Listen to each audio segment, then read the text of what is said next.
Сәлем. Айтыскер Сырым Әуезхан 2 айлығында тастап кеткен әкесімен жақсы қарым-қатынаста екенін айтты.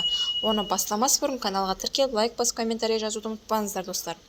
Сырым Әуезхан менің өмірім бағдарламасында балалық шағы мен ата-анасы туралы ашық айтты. Айтыскер ақын Қостанай облысы Әулие ауданында дүниеге келген. Балалық шағы Астана қаласында өткен.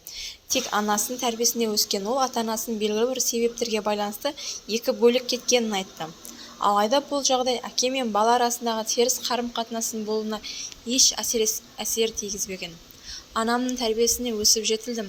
Әкемнің көзі тірі, сол кезде белгілі бір жағдайларға байланысты әкем мен менің тәрбиемді толықтай атсалыса алмаған.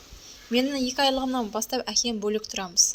Бірақ әкемнің қарым-қатынасымыз жақсы.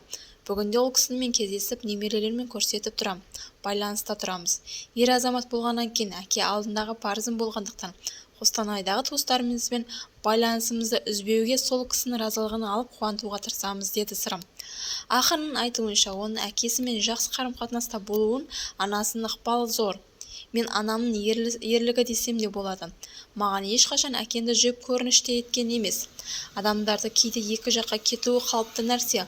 Бұл жағдайда мен ата-анамның немесе айналасында адамдардың кінәсі емес. Бұған енді қалыптасып келе жатқан қазақ қоғамының сол кездегі ахуалы әсер етті деп ойлаймын, деді айтыскер. Сырым анасының жалғыз баласы болса да, әкесінің екінші отбасынан тағы 2 бауырым барының да жасырмады.